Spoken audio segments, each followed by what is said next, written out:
Welcome back, everyone, to another edition of the Fatboyz Dynasty Podcast, hosted by the Fantasyholics Podcast Network, coming at you live once again on that YouTube channel.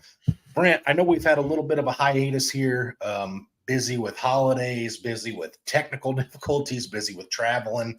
You and I were at the Atlanta Falcons game against the Bucs 2 weeks ago. So it's just been a whole, come apart here recently. I know the last episode we kind of got some playoff prep going on. And here we are in the playoffs. I know for me this year, I made playoffs in about 5 out of my 8 leagues on Sleeper, won it and made it my only ESPN league. I think I've got 2 playoffs left to go. So definitely a rough fantasy playoff stretch for me. But I know you've gotten our home league. You're getting ready to square off after your first bye week here. So it'll be still some fantasy stuff going on here. But nonetheless, you and I are coming at everybody today with a funner, lighter show, I guess you'd say. Completely objective. There's not a whole lot of facts to this show today. It's just a fun one. We're going over some fantasy awards for the 2023 season, Brant. Yeah, absolutely. You talked playoffs. I made it in 5 out of 7 leagues. The 2 leagues that I had buys in, I'm still in. The other 3, I ran into a Sam Laporta buzzsaw, Christian McCaffrey, a Cooper Kupp buzzsaw. I ran into all the buzzsaws. It was a rough week as I was projected to be moving on and still playing in 5 playoffs and come down to getting blown out in 3. But yeah, this fantasy awards, it was a lot lighter, a lot nicer for me to be able to go through after a devastating week, and look at some of the names that have helped along the way. Some of the names that have moved forward. And at the end, I'm gonna have a little curveball for you too, just to see where your head's at. Just throw something out at you. But this is gonna be fun. We just want to do a fun episode and make sure we got back to you guys. Absolutely, Brant. So without further ado, let's get into the award shows. Let's get the bib on. And let's eat.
All right, Brant. So let's just jump straight into this. We're talking 2023 fantasy awards. Some of these awards are going to be a little eye-opening. Some of them are going to show a little bit deeper glimpse into who you and I are as fantasy folks. And some of these are just going to be downright obvious. So let's get into it. Let's start with a little bit of the lower tiered ones, not the great awards. We'll save the MVPs, things like that for the last. Let's start with one that's kind of lighthearted just to get into it. Tell me about your comeback fantasy player of the year, Brant. The comeback fantasy player of the year, Kyron Williams of the Los Angeles Rams. He played in only 10 games last year, and he's played in 10 so far this year. He's at the running back 8 in 10 games, so he has missed some time, but he's averaging 20.8 points per game. He's been a guy that has been, when he's on the field, he's very, very consistent. He hasn't let you down. He's had one bad week, I think it was, and that was the week that he got hurt.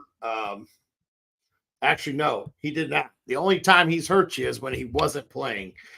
He's had 1 game under 10 points this season. This guy was drafted. He was drafted down in the top or at the bottom half of running backs. I feel like there was names like Can't even think of some of the names that were around him when I looked at this. It was just his ADP was outrageous. He was a underneath 50th wide receiver off the board. So this is my comeback player. Everyone thought it was Cam Akers' backfield. Well, this guy just threw the whole curveball at you and said, nah, I'm breaking out and I'm coming back. So that's where I've got Kyren Williams out. Yeah, Brant, I know that's definitely one of your favorite players. You've got to be just absolutely devastated at the end of the last season. You had several chances to buy low on Kyren Williams for guys like Hayden Hurst, fourth-round draft picks, and you completely punted on that with yours truly. And I also have to slap myself in the face because I did trade him for Dawson Knox on draft day. So there you go. My comeback player is a player that was kind of in some murky waters there for a minute, Brant. Was he going to be suspended? Was he not going to be suspended? And that's Alvin Kamara. This cat is back to RB5 currently in PPR standings right now. In some drafts, Brant, we did a dynasty startup this summer. I was able to grab him in the 19th round of the startup due to his age, the suspension. He didn't have great production last year, kind of had a drop off, big dip last year. Currently through week 15 right now, this dude's got 1,076 all-purpose yards and another 6 touchdowns to go along with that. He's got, I think I read 84 receptions on the season. So just another wonderful season for Alvin Kamara coming back to where he left off, basically. And we still got Christmas weekend for him to score 6 more touchdowns, Brant. So he's coming. Oh, yeah, absolutely. Kamara was a guy that I was shy on. I got him in one league and held on to him for a little bit. But, man, he just came out and showed what he can do in just a short amount of time. Absolutely. All right, Brant, I'm going to let you pick the next award. You tell the folks where we're going to go next, and we'll go there. I'm going to go with the waiver wire pickup of the year here because I had Kyren Williams in this. And then I said, no, let me switch this up a little bit. And I'm going to go with another running back.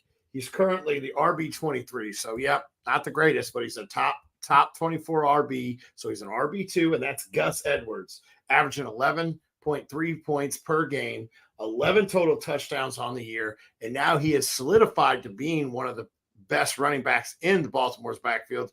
Unfortunately, my favorite player in that backfield just went down to a season-ending injury.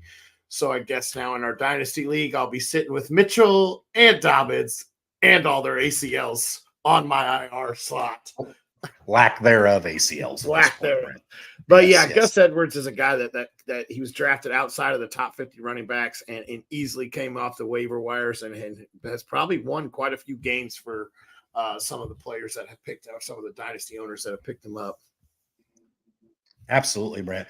And the part about the Gus Edwards and the running backs in Baltimore getting constantly hurt, you and I both know it's like there ain't no conspiracy theory. Lamar Jackson is doing this because he has to be the best running back in town. J.K. Dobbins came in with all that talent. We couldn't have that. Then Keaton Mitchell was showing flashes. Lamar Jackson, they may or may not have slipped in soap on the shower. I don't know. We're just, we're trying to keep them out of town so Lamar can stay the best running back / quarterback in Baltimore. Absolutely. Absolutely. Now, my waiver claim was probably a waiver claim for most of America, Brant. But for you and I, this was a guy that you and I talked about a lot in preseason. You and I were very high on this player. Totally did not like his running back mate in this team, and we knew it was only a matter of time. And that matter of time happened about week 9 is when Devin Singletary took over the Houston Texans backfield away from Dameon Pierce. And since then, he's the RB30 overall this season, okay, which is darn good. You're getting a top-end RB3 high flex appeal player from the waivers. From week 9 when he took over, Brant, to right now, he's running back 18 on the season in that 6-game stretch. So you're talking week 9 when he really took over, he had like 13 carries for like 30 yards, RB40 finish. So if you take that one away, even he's an RB1. He's had a finish of 7, 7, and 3 in that stretch. So this is a guy that, again, you and I thought it was only a matter of time, and it was only a matter of time. He took this backfield over, way more athletic than Dameon Pierce, and he's really put his stamp on the map. You're talking about a guy you picked up in the waivers probably week 10, give or take, that may end up winning you some leagues here, Brant. Absolutely. It was just a guy that you just had to sit. If you did draft him and you listened to the Fatboyz at the beginning of the year and you snagged him as the last pick in your draft and you just sat on him and waited, the time came. Yeah, we had to wait for Pierce to get banged up. But as soon as the Texans saw it, he is the best running back in town. He took over, and it was proof this week. They both were active this week, and Singletary by far led that backfield. Absolutely. All right, so I think since I left off with Singletary, I'm going to move right into my bust, Brant. And it only makes sense that I talk about Dameon Pierce, because this is one of those trains that you and I have been like, nah, we're going to let that one go on by. And then we were like, man, did we miss out? And the train came back around and we thought about getting on, but we were like, I want to see it take one more lap around the track, right? And you and I are both pretty happy at this point that we didn't jump on the Dameon Pierce hype train. 394 yards from rushing this year, 86 yards receiving, 2 total touchdowns. This man is currently RB54, and I know he's missed some time, so that factors into it, obviously. But he was drafted as the 46th overall player off the board, Brant. He's not even the 46th best running back in this year's running backs at this point. He was drafted as the 17th running back off the board. So just to let that sink in for a minute, this guy's almost 30 spots 40 spots behind where he was drafted as a running back. And that's just the type of bust that you almost can't overcome unless you happen to get lucky and have a Dameon or a Devin Singletary or a Gus Edwards fall into your lap in the waivers, because you're talking about a late third, early fourth round draft pick here in Dameon Pierce, who's just absolutely been non-existent. Absolutely. My bust, it's going to come as a shock to nobody. I went with Justin Jefferson. No, I'm just kidding. I did not take that easy little route out. I thought about it. I wrote it down. I went with another wide receiver, and that's Garrett Wilson. He was drafted as the 19th overall player off the board, 9th wide receiver off the board. And I understand it's nothing to do with the talent that he has. He is amazingly talented. It's the carousel of quarterbacks. You had Aaron Rodgers for like a half a play, and then Lord knows who else has been throwing the ball there. And he's right now, he's wide receiver 25. So almost 18 spots different, 17 spots different from where he was drafted, and overall 58th overall player in fantasy football. Garrett Wilson just didn't live up to the hype. You and me both, we absolutely loved him. When he first came out as a rookie, we were a little shy on it. Then we started watching training camp and really looking at film, and we both started like, oh, okay. And the talent is there. It's just he has to get a quarterback to throw him the football. And I hope it's Aaron Rodgers. I do. I hope Aaron Rodgers comes back this week, and I hope we get to see them two play together. I don't think he will, but I would love to be able to see this going into next year. The talent is there, and I hope for the best of him. I hope this bad year does make him fall in some drafts. Maybe he'll fall into the second round, fall into my lap for me a few times next year. But yeah, Garrett Wilson is definitely, the talent's there, but he's been one of the biggest busts this year, unfortunately. Yeah, I definitely think you're 100% right. He's had some good weeks, but the upside's just lacking, just because the quarterback play is inconsistent. And who'd have thought going into this season that we'd be wishing for Mike White back in New York for Garrett Wilson? But to the Aaron Rodgers thing, I believe it was today he was on the Pat McAfee show and said he was like still 14 weeks away from being able to play football. So he kind of put the rumors to bed. Today. I believe it was today. I saw on Twitter scrolling through after work. But yeah, so I think we may have to wait till next year to see Garrett Wilson get a competent quarterback. And who knows with Aaron Rodgers, he may go on a darkness retreat and then decide it's time to hang it up. So we'll wait and see there. All right, Brent, I took us to the bust. You take me to the next one you want to go to here. I'm going to go with Sleeper, just because I love talking about this guy that I have. He's currently the wide receiver 26. He was drafted outside the top 50 wide receivers, and he's averaging 13 points per game. That's my favorite sleeper for the last few years, Jacoby Myers. I love this guy. He's come out. He's done just fine with O'Connell there and Garoppolo. We all thought going there would be a downfall to him. It actually helped him out a little bit. And like I said, he's currently the wide receiver 26, so he's right outside of wide receiver 2 range. So your 3 wide receiver sets, you're starting Jacoby Myers. So this is one of my favorite sleepers. He always is my favorite sleeper, and I guarantee he'll be somehow. He's like the newer version of Tyler Lockett. Like somehow he'll be drafted outside of the top 50, but still finish inside the top 30 every single year. Yeah, you definitely have been on Jacoby Myers, even sometimes when it wasn't worth being on the train. You were there, so much kudos to you there.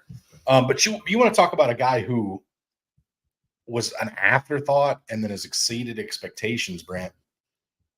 How about Brock Purdy going off the board in single quarterback leagues as quarterback 19, meaning most of the time undrafted, or around the 163rd pick off the board? This man is currently quarterback 4 in PPR leagues with 3,795 pass yards, 29 touchdowns to 7 interceptions. And I know as a football community, we're so quick to say, well, he's just a game manager. He's a product of his environment. It's all the weapons around him. It's the CMCs. It's the Deebo Samuels. It's the Brandon Ayuk's. It's the George Kittles. It's the Kyle Shanahan's. It's that great defense. He doesn't have to work. I don't care. If you're quarterback 4, that means you're putting up beastly fantasy numbers, and you are helping me win games. I know in our home league, Brant, the guy who owns Brock Purdy, it was an afterthought. I think he's only been putting them in his lineup for like the last 3 weeks here. So it's one of those things where it was like everybody kept waiting for the bottom to fall out. It's got to stop someplace, right? This wheel's going to fall off. It's going to come to a screeching.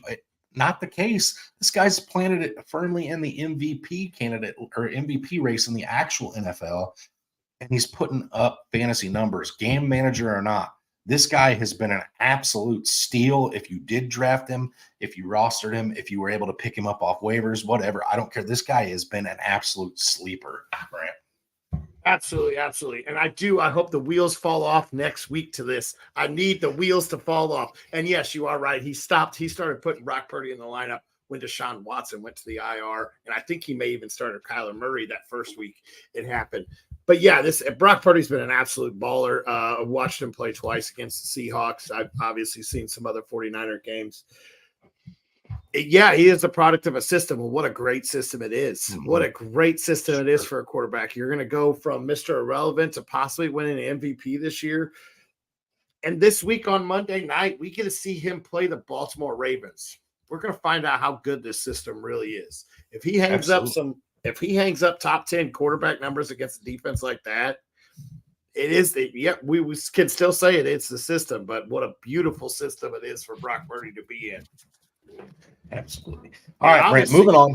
Hang on, one more thing. Obviously, it's not just the system because I don't see Jimmy G finishing as a top 5 quarterback in the time that he spent there. Who else spent some time there? Sam Darnold didn't do very well looking there, but I think he was only there for like a game. Trey Lance. Yes, it is a system, but you have to be the right quarterback in that system, and that's what Brock Purdy is. I hate saying that too. Oh, that bothers me so much because he's so young. Hey, the future is very bright in San Francisco. Let's go down to the value spot because, first of all, as a fat guy, Brent, when somebody starts talking about value, I get all excited thinking about value menus at my favorite restaurant and stuff. And then I look down at the name that I have written here, and I can tell you I've been pretty excited about this name numerous times this year. It slowly started to taper off a little bit, but nonetheless, the value as a whole is there. And I'm talking about Adam Thielen, who is currently still, after like 3 weeks in a row of not very good production, the wide receiver 16 in fantasy. Mm-hmm. He's had 89 receptions this year, 870 yards receiving, 4 touchdowns. This guy's ADP, Brant, and I think a lot of it had to do with we didn't know who the number 1 was going to be in Carolina. We didn't know what the offense was going to look like. We didn't know what Bryce Young was going to be. He had an ADP of 134 overall. In 10-team leagues, this guy was getting drafted in the 13th round. Mm-hmm. He was the 50th wide receiver off the board. This guy has blown way past his value. If you got this guy in the 10th, 11th, 12th round of your draft, he has been the absolute steal of that draft. This guy is a guy that I still think coming down the stretch in fantasy, you got to put him in. He had a decent little game against Atlanta. I want to say like 11 points in the pouring down rain when nobody could catch the ball unless you were a defender for the Carolina Panthers and Desmond Ridder was throwing the ball. But Adam Thielen, nonetheless, he's been very, very solid this year. He's like the dictionary definition of consistency, getting tons of targets, tons of receptions, and he's definitely helping some people make it to the fantasy playoffs, man. Absolutely, he is. He's a guy that's been so much fun to throw a little dough at this year because they've kept his props so low, and he's done it time and time again. We talked about it on our live multiple times.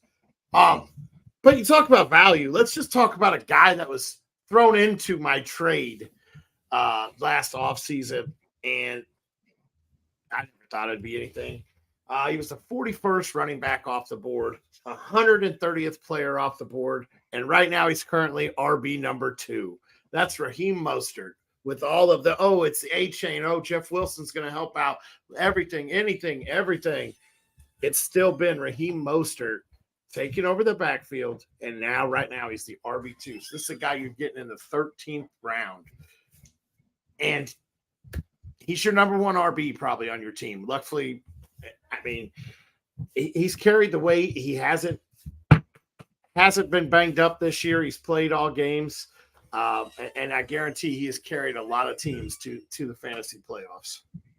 Yeah, Raheem Mostert. It's funny because every Sunday morning when you and I do these live start sits, we have tons of people saying, "Should I sit Mostert or should I sit Gus Edwards? Should I sit Mostert or should I sit Rashad Bateman?" I don't know why I'm picking on the Baltimore Ravens here, but it's like low tier flex plays that they're asking about with this running back. And I'm not saying I understand it. There's so much doubt because it's like, man, is it just a hot hand or is he that good? And he's 174 years old, Brant. He'd be like you and I running out there taking 70-yard touches to the house and being part of the best offense in the NFL right now.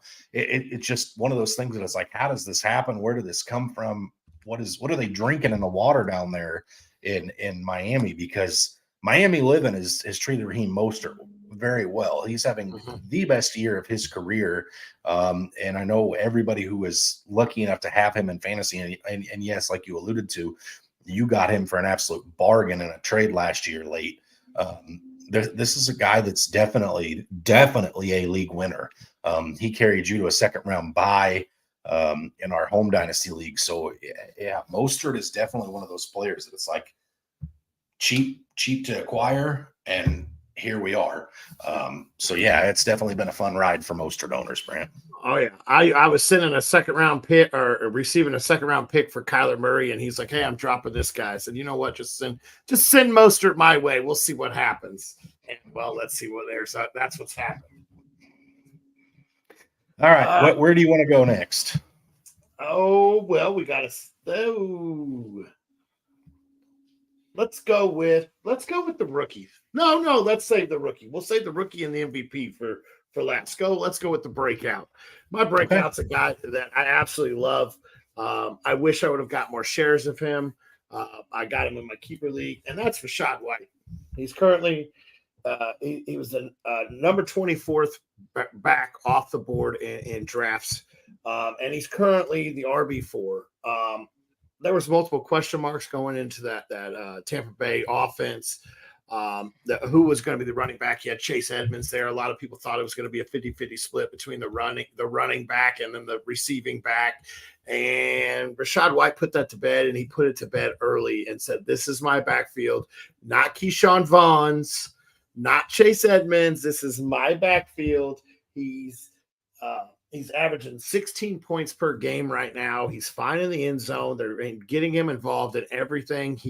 As we saw when we went to Atlanta, what did he come off the field for? Maybe 8 total snaps in that whole game. And it was a close game. So obviously they trust him. He was there on the 2-minute drill. I think to start it, they had Edmonds in, but then it was back to White. I think Edmonds spilled maybe 1 or 2 plays off of that. White's just been a guy. He's been so consistent this year and has done so good. And like I said, he was the last of the RB2s, and right now he's top 5 running back on the board. Yeah, and a lot of that has to do with Baker's resurgence as well. Baker's getting him involved in the passing game. The passing game is actually kind of fluid, which I'm not sure I want to say this, but I think I almost have to. The passing game is probably a little bit better this year than it was with Tom Brady last year, just because Tom's arm was, it was getting to that point. And Baker's got an electric arm. I mean, you say what you want about Baker, but he definitely can put on a show. Ask the folks in Green Bay, Brant. I have another running back here, and it seems we've talked about this before. We talked about it on the Fantasy Holics flagship show when we were doing that one.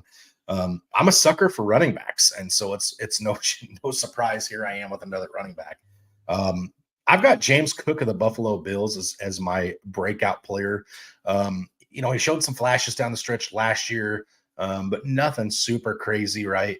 And then this year they added Damian Harris in the offseason, and everybody was like, oh, wait a minute, is Damian Harris the guy? And then the season started, and James Cook had some value, and then they signed Leonard Fournette, and everybody was like, oh, well, here comes Leonard Fournette. He's going to come in and take all the work from James Cook. But James Cook has quietly put up RB7, an RB7 season so far in PPR formats, 968 rushing yards. So barring injury, knocking on wood here, he's going to get to 1,000 yards rushing. 40 receptions, 433 yards, 6 total touchdowns. I imagine he adds another touchdown or 2 to that before it's all said and done too, Brant. But here it is. Like I said, this guy's been doubted every step of the way. Josh Allen's always going to be the goal line back there. Fournette's there. James Cook's too small. He's never going to be more than a pass catching back. He can't run between the tackles. And here we are with him clearly stamping his name on that backfield in Buffalo. He's definitely made things really interesting. Joe Brady is the offensive coordinator down there, has made that offense fun again. And this running attack in Buffalo is no joke, thanks to that of James Cook. Mm-hmm. Absolutely. Just been a baller. And it was so fun to watch him torch the Cowboys this past week. And torch he did. All right, so I suppose it's my turn, and we're obviously going to save the MVP for last. So that means here we are going into the rookies. And it would have been really easy for me to go and say, like, just throw out one of my favorite names like Bijan Robinson or JSN or, Dalton Kincaid, guys that I typically like a lot. But instead, I'm gonna throw some appreciation to a guy that's making one of the most irrelevant teams relevant here, if you will. And I think the head coach has done some of that too. But CJ Stroud of the Houston Texans. First of all, I'm going to say I remember I was wrong, Brant. I sat here when you and I did our offseason show and we broke down Bryce Young versus CJ Stroud. I thought CJ Stroud couldn't make his progressions. He looked at his first receiver, couldn't look off coverage. And he's done all that and then some in Houston. He's made Nico Collins, Tank Dell, Robert Woods, Dalton Schultz, all these guys completely relevant. This is the best Houston Texans offense we've seen since D-Hop, Will Fuller, and Deshaun Watson in town. And he's currently the quarterback 10. That's with him missing last week, potentially missing this week too. 3,631 yards passing, 20 touchdowns, 5 interceptions. Again, another one. If in a dynasty league you pick this quarterback up, you now have your quarterback of the future, it would appear, Brant. Definitely a fun rookie. He's definitely going to be lighting the scoreboards up next year. Who knows? Maybe he'll be in the conversation for fantasy MVP next year. Yeah, absolutely. He's been a star, and it is unfortunate to see him missing last week and possibly this week. I know I have enjoyed watching him play, as I was huge on the Tank Dell, and he made sure I was right on that one all up until Tank Dell got hurt. So I'm going to talk about another guy that for my rookie that I was high on. I thought I could steal him at the end of most of our rookie drafts. I thought he'd be decent in the pros. I did not expect this, and that's Puka Nacua.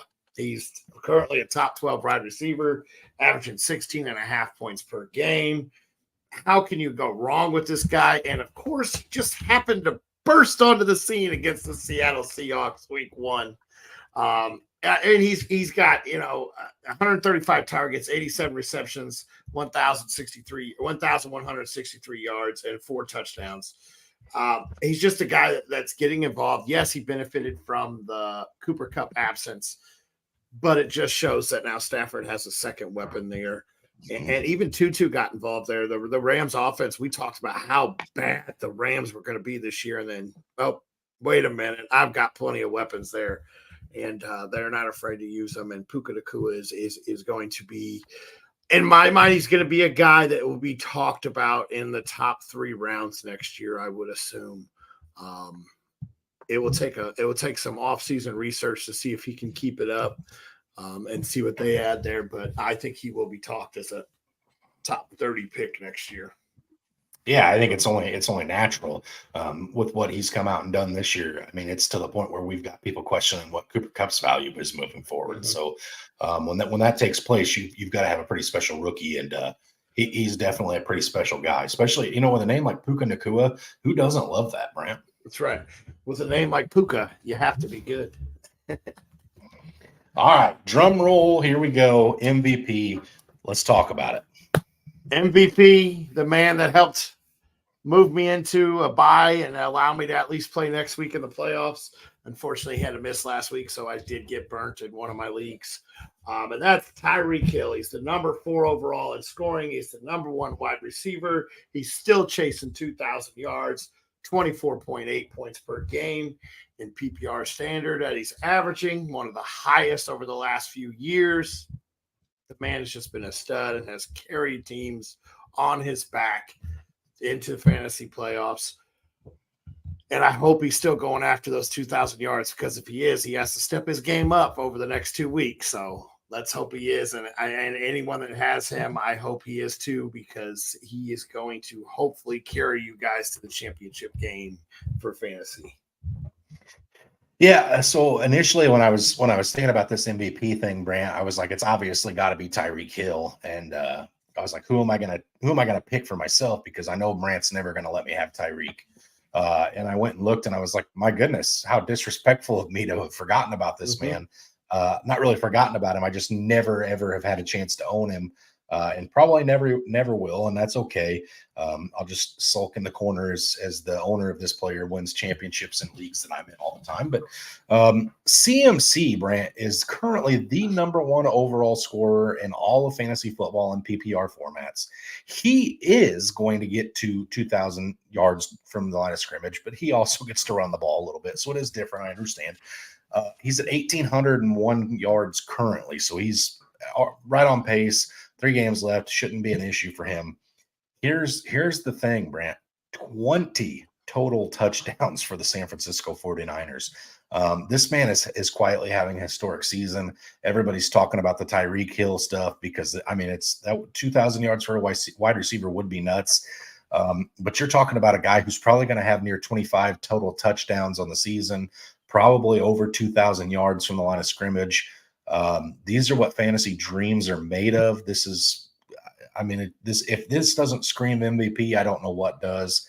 CMC, it just further buries the conversation for me. Brant, is that when you're in a startup league, do you take the young stud wide receiver in the first overall pick, or do you take CMC? The answer is you take CMC, number 1 overall player in fantasy football, 20 touchdowns, 1,800 yards from the line of scrimmage. Absolutely. He does run into a tough matchup this week, but it's yet to be seen anyone that can really slow him down. Yes, the Ravens are a very tough matchup, but I expect a very good output. Even when he has tough matchups, he still comes out with a touchdown or a 5. Yeah, who knows? Absolutely. Yeah. CMC he's just that guy. When he's healthy, he's that guy. I don't care what anybody says. He is that guy. And once again, listen to me talk how great the 49ers are. I get it. You're an undercover fan. It is what it is. Undercover don't like them. All right. You said you had one last thing you wanted to hit here before we get off of here. Try to stop So me. I'm taking CMC out. Who is your 101 next year? If you get the 101, you cannot go CMC. Because you kind of screwed me up when you said, well, this is your first pick, so now I can go, let's take him out. Who is your 101 next year? Right now, way too early. It is way too early. Can I give an answer but hinge it on something? Like I'm going to say it's this player if. Okay. It's Bijan Robinson if Arthur Smith is fired. It's not a question to me. One of the best offensive lines in football for running the ball. He's a superstar freak athlete. We see what he does. When he's given the opportunity, he just doesn't get enough touches. He had like 8 touches against Carolina in a rain fest. I don't know why Arthur Smith insists on trotting out these bum players like Tyler Algier, who's not a bum. I'm sorry. Cordero Patterson, not a bum. I'm sorry. Just a little frustrated. I think it's Bijan Robinson if Arthur Smith's out of town, if they get a competent quarterback in. Those are 2 big ifs. So if those things don't happen for me, CMC is out. Probably Justin Jefferson at that point. I think coming back should be a different quarterback in town too. So I don't know. There's question marks with a lot of these guys. Tyreek's talking about not wanting to continue much longer. If he gets the 2,000 yards this year, how motivated is he next year? I don't know. There's so many things out there. Kyron Williams, I would think, has to be in the conversation for top 5, especially with what he's done this year. I'm not sure I'm willing to put him in front of guys like Jonathan Taylor just yet. But yeah, I think the conversation has to be made. So, okay. So that was like I said, you threw me for a loop when you said CMC had to be the guy. That's just kind of, I wanted to see what you're way too early. I know none of us have really sat down and done our orders or anything else. Mine right now, honestly, mine's Jamar Chase. I think Jamar Chase comes out and explodes next year. So I think Jamar Chase would be my 101 if I had the opportunity, but I never get that. So here's the question I have for you. Let me throw you for a loop.